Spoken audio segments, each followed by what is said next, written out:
ഹനുമാൻ സ്വാമി ശ്രീരാമസ്വാമിയോട് പറഞ്ഞു എന്ന് പറയുന്ന ഒരു ഡയലോഗ് ഞാൻ പറഞ്ഞു നിങ്ങളോട്. ദേഹബുദ്ധ്യാത്തു ദാസോഹം, ജീവബുദ്ധ്യാത്തു അംശോഹം, ആത്മബുദ്ധ്യാത്തു ത്വമേവ അഹം. പറഞ്ഞത് ഓർക്കുണ്ടോ നിങ്ങൾ? അപ്പോ പറഞ്ഞു വരുന്നത് 3 തരത്തിൽ നമ്മൾ കാണണം. ഗുരുവായി കാണണം, ഉപാസനാമൂർത്തിയായി കാണണം, ആത്മാവായി കാണണം. ഇങ്ങനെ നമ്മൾ 3 തലത്തിലും കാണുമ്പോൾ നമുക്ക് അതുകൊണ്ട് മാനസികമായ ശുദ്ധീകരണം എളുപ്പത്തിൽ സംഭവിക്കും. ഇപ്പോൾ നമ്മൾ കാണുന്നത് ദൈവമായിട്ടാണ്. ശരിക്കും ഹിന്ദുമതത്തിൽ അങ്ങനെ ദൈവസങ്കല്പം ഇല്ല. അത് നമ്മൾ തെറ്റായൊരു ഭക്തി അച്ഛനമ്മമാർ നമ്മുടെ ഉള്ളിൽ അടിച്ചേൽപ്പിച്ചു പോയി. ഗുരുവായൂരപ്പൻ തന്നെ പറയുന്നുണ്ട്, നിങ്ങളൊരു എന്താ പറയുക, മനുഷ്യരൂപത്തിൽ എന്നെ കാണുന്നുവെങ്കിൽ നിങ്ങൾ ഏറ്റവും വലിയ വിഡ്ഢികളാണെന്ന് പറയുന്നത്. മനസ്സിലായില്ലേ? അമ്പലത്തിൽ പോയി തൊഴുതു പോകുന്നവരാണെങ്കിൽ നിങ്ങളൊരു വിഡ്ഢികളാണ്. അവചാനന്തി മാം മൂഢ മാനുഷിം തനുമാശ്രിതം പരം ഭാവമജാനന്ത മമ ഭൂതമഹേശ്വരം. മൂഢ ആരെ പറയുന്നത്? വിഡ്ഢികളാണ് അവര്, മൂഢൻ. അവര് അവജാനന്ത്, എന്നെ അറിയുന്നു. അവജാനന്ത എന്ന് പറഞ്ഞാൽ അറിയുക. മാനുഷ്യം തനും ആശ്രിതം, ഞാനൊരു മനുഷ്യന്റെ ശരീരമെടുത്തവനായി എന്നെ കാണുന്നു. അവരാണ് ഈ ദൈവമായി കാണുന്നത്. അപ്പൊ അവരെ സംബന്ധിച്ച് കൃഷ്ണൻ ഒരു മനുഷ്യരൂപമെടുത്ത ദൈവമാണ്. അപ്പൊ മനുഷ്യനായി ഒരു ദൈവമായി കൃഷ്ണനെ കാണുന്നവരെയൊക്കെ കൃഷ്ണൻ വിളിക്കുന്നത് മൂഢന്മാരാണ്. പരംഭാവം അതറിയൂ എന്നാണ് കൃഷ്ണൻ പറയുന്നത്. അജാനന്ത് സർവഭൂത മഹേശ്വരം, ഞാൻ എല്ലാ ഭൂതങ്ങളിലും. അപ്പൊ നോക്കൂ, കൃഷ്ണൻ ഒരിക്കലും നിങ്ങളെ സമ്മതിക്കുന്നില്ല പുറമേ ഒരു ദൈവമായി കാണാൻ. സർവഭൂത മഹേശ്വരം എന്ന് പറഞ്ഞാൽ എല്ലാവരിലും നിറഞ്ഞിരിക്കുന്ന അനന്തമായ ചൈതന്യം തന്നെയാണ് ഭഗവാനെങ്കിൽ അതിനെ ഒരിക്കലും ഒരു വ്യക്തിയായി ദൈവമായി കാണാൻ പാടില്ലായിരുന്നു. പക്ഷെ ഇതാരും നമുക്ക് പറഞ്ഞു തരുന്നില്ല. നമ്മൾ കുട്ടിക്കാലത്തെ അങ്ങനത്തെ ഒരു ഭക്തിയിലാണ് ആരംഭിക്കുന്നത്, ആണോ? എന്നിട്ട് നമ്മൾ വേണ്ടാത്ത പ്രാർത്ഥനകളൊക്കെ പ്രാർത്ഥിക്കുന്നു. ദൈവമേ കൈത്തൊഴാം കേൾക്കുമാറാക്കണേ, അല്ലെങ്കിൽ നീ എന്നെ കാൽക്കുമാറാക്കണേ. ഒരു കുട്ടി പണ്ട് പാടിയതാണ്. അപ്പൊ ഇത് കേട്ട മുത്തശ്ശി പറഞ്ഞു, കുട്ടി ഇതങ്ങനെയല്ല പാടുക. ദൈവമേ കൈത്തൊഴാം കേൾക്കുമാറാക്കണേ, പാവമാമെന്ന നീ കാക്കുമാറാക്കണേ.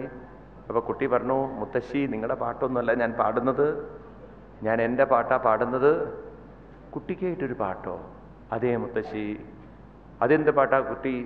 മുത്തശ്ശി ഞാൻ ദൈവത്തോട് പറയുന്നത്, ദൈവമേ കൈതൊഴാം കേക്കുമാറാക്കണേ.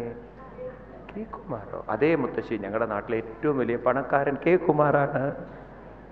ഇപ്പൊ ദൈവമേ നീ വല്ലതും ആക്കി തരികയാണെങ്കിൽ എന്നെ കെ കുമാറാക്കണം, അല്ലെങ്കിലോ അല്ലെങ്കിൽ നീ എന്നെ കാൽക്കുമാർ.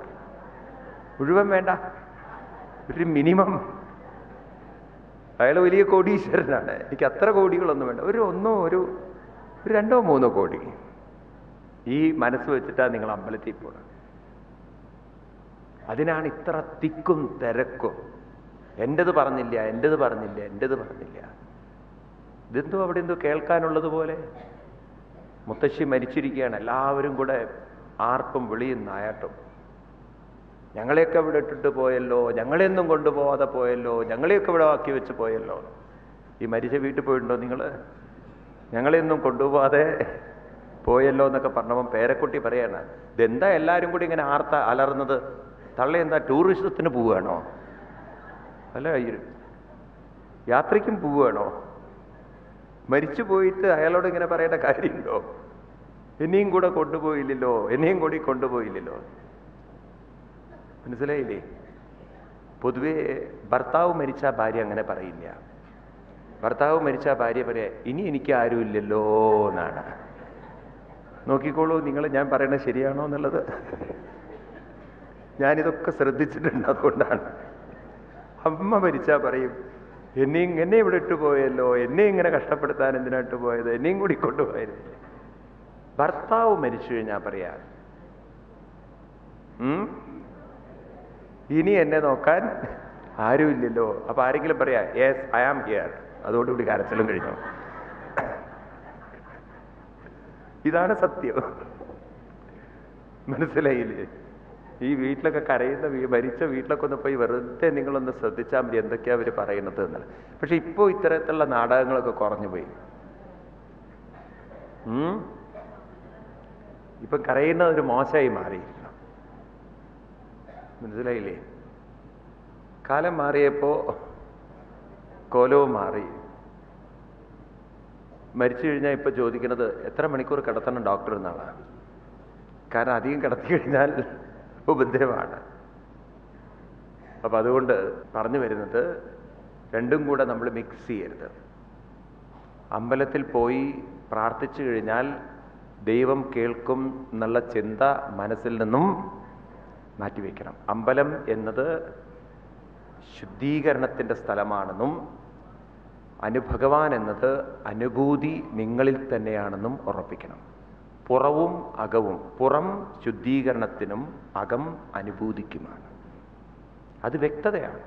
നിങ്ങളിപ്പോൾ അകം പുറത്ത് വെച്ചിരിക്കുകയാണ്, അനുഭൂതി പുറത്തുണ്ടാവും എന്ന് വിചാരിച്ചിരിക്കണം. പുറത്തൊരിക്കലും നിങ്ങൾക്ക് അനുഭൂതി ഉണ്ടാവില്ല. പുറത്തുള്ള അനുഭൂതി എന്നൊക്കെ പറയുന്നത് താൽക്കാലികമായ അനുഭൂതിയാണ്. അപ്പൊ ഭാര്യ ഭർത്താവ് ബന്ധം അതൊരു അനുഭൂതിയാണ്. പക്ഷെ ആ അനുഭൂതി എന്ന് പറയുന്നത് ശാശ്വതി, അതൊരിക്കലും ശാശ്വതമല്ല. ഒരാൾ മരിച്ചു കഴിഞ്ഞാൽ കഴിഞ്ഞു അനുഭവം. അതും പ്രായം കൂടുന്തോറും ആ അനുഭൂതിയുടെ ശക്തി കുറഞ്ഞു കുറഞ്ഞു വരും. ഇപ്പൊ ബാഹ്യമായിട്ടൊന്നും ഒരു ശാശ്വത അനുഭൂതി നമുക്ക് ഉണ്ടാക്കിത്തരാൻ ഒന്നിനും സാധ്യമല്ല. കാരണം ബാഹ്യമായതെല്ലാം ഇന്ദ്രിയങ്ങളുമായി ബന്ധപ്പെട്ടതാണ്. ഇന്ദ്രിയങ്ങളുമായി ബന്ധപ്പെട്ടതൊന്നും ശാശ്വതമായി കൂടെ ഉണ്ടാകില്ല. അതെല്ലാം കാലത്തിൻ്റെ നിയന്ത്രണത്തിലുള്ളതാണ്. അപ്പൊ പിന്നെ ശാശ്വതമായ അനുഭൂതി ഉണ്ടാവുന്നത് എപ്പോഴും ഉള്ളിലാണ്. പുറം ശുദ്ധീകരണത്തിനും അകം അനുഭൂതിക്കുമാണ്. അത് മറക്കരുത് നിങ്ങൾ.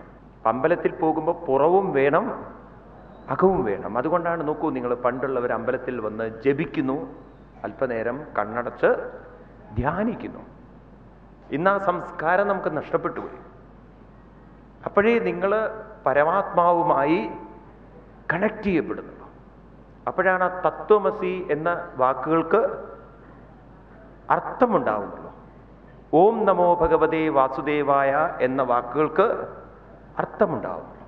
ഇപ്രകാരം ശബരിയോട് പറയുന്നു, അതിനെന്ത് വേണം? സജ്ജന സംഘം. അതുകൊണ്ട് എനിക്കും നിങ്ങൾക്കൊക്കെ ചെയ്യാനുള്ളത് ഇതാണ്. കാര്യം മനസ്സിലാക്കി ഇതൊക്കെ മറ്റുള്ളവർക്കും കുറെ പറഞ്ഞു കൊടുക്കുക. കാരണം ഹിന്ദുമതം കുറെ അന്ധവിശ്വാസങ്ങളുടെ മതമാണ്. ആളുകൾ കുറെ അന്ധമായി കുറെ മനസ്സിലാക്കിയിരിക്കുന്നു. അത് പെട്ടെന്ന് നിങ്ങളുടെ ഉള്ളിൽ നിന്ന് എടുത്ത് മാറ്റാൻ നിങ്ങൾക്ക് സാധ്യമല്ല. കൃഷ്ണൻ തന്നെ പറയാ, എൻ്റെ തലയിൽ പാലൊഴിച്ചിട്ട് കാര്യമില്ല, ഒന്നും എനിക്ക് തരാൻ പറ്റില്ല. നിങ്ങൾ പറയും മിണ്ടാതെ അവിടെ ഇരുന്നു എന്ന്. ഇത്രയും കാലം ഞാൻ ഒഴിച്ചതാണ്, ഇനി നീ പറയൊന്നും വേണ്ട, ഞാൻ നിന്റെ തലയിൽ ഒഴിച്ചിട്ടേ അടങ്ങുള്ളൂ. നീ ഒന്നും തന്നിട്ടില്ലെങ്കിലും വേണ്ടിയില്ല, ഇതെൻ്റെ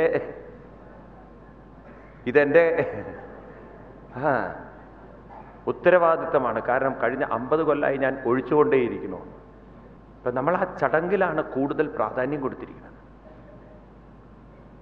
അതിൽ നിന്നൊക്കെ നമ്മൾ വേണം, നമുക്ക് ചടങ്ങുകളൊക്കെ ഇത്തിരി വേണം.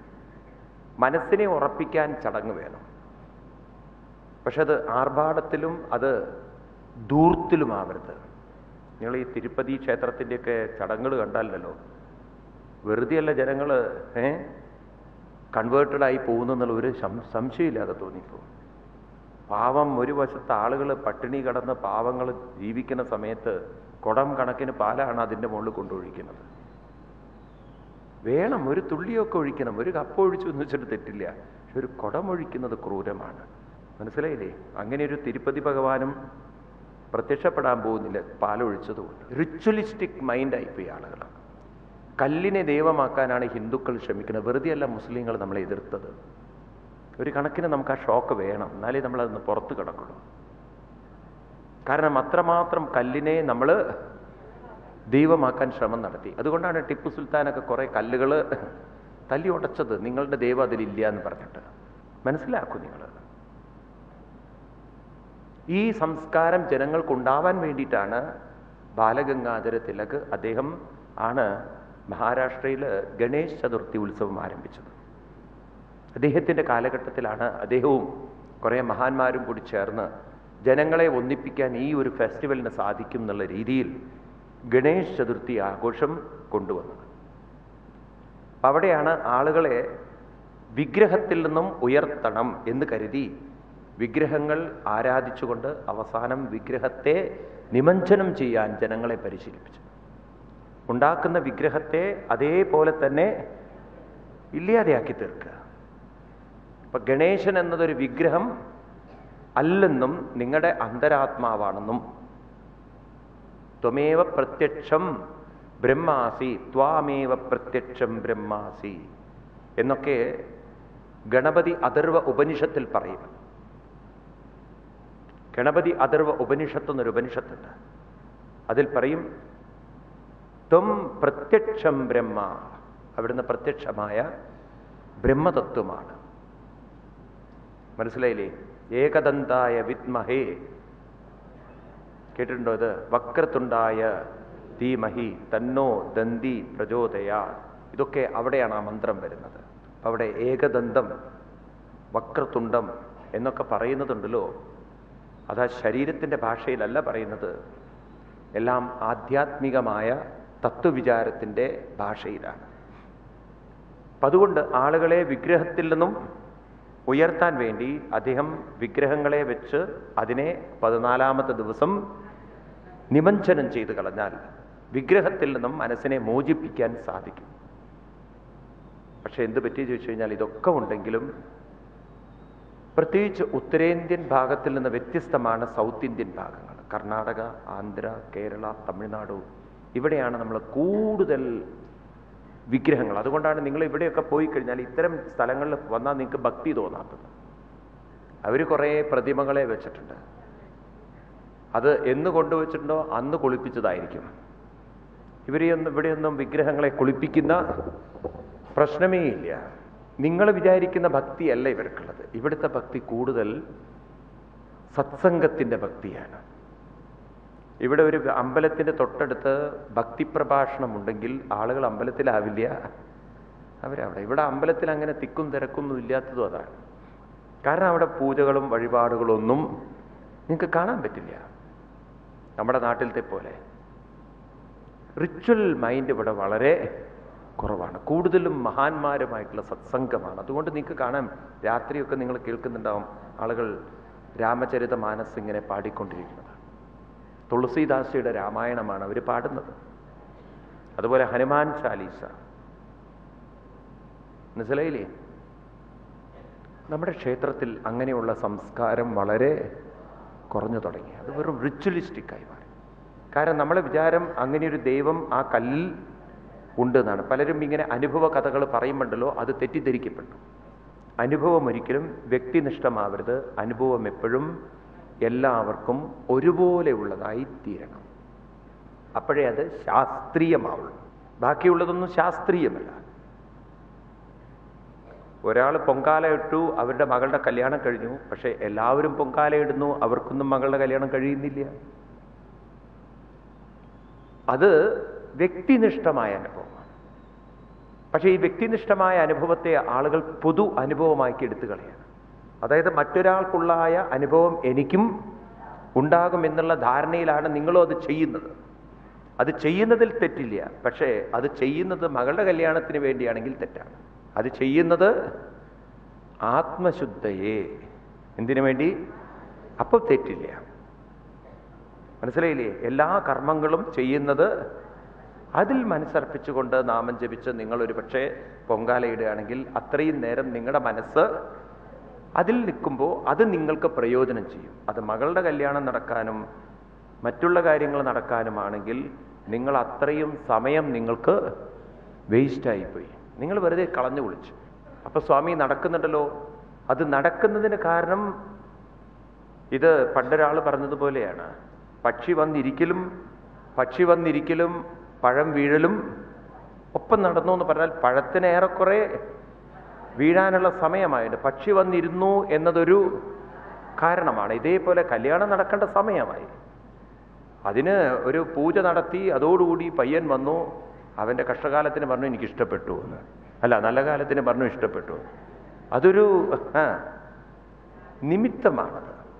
അല്ലാതെ അതൊരു അവിടുത്തെ ഒരു ദേവി പ്രത്യക്ഷപ്പെട്ട് ശരി ഇത്രയും കാലം എനിക്ക് പൂജ ചെയ്തുകൊണ്ട് കല്യാണം ഞാൻ നടത്തിത്തരാം, പക്ഷേ ശാരദയെ നിന്റെ കല്യാണം മാത്രം, മകളുടെ കല്യാണം മാത്രം, ബാക്കിയുള്ളവരൊക്കെ ഇനിയും രണ്ടാമത് പൂജ ചെയ്യണം. അങ്ങനെ ഒരു ദേവി ഉണ്ടാവൂ ലോകത്തിൽ? ദേവിക്ക് അങ്ങനെയാണെങ്കിൽ കണ്ണിന് കോങ്കണ്ണ് വരും.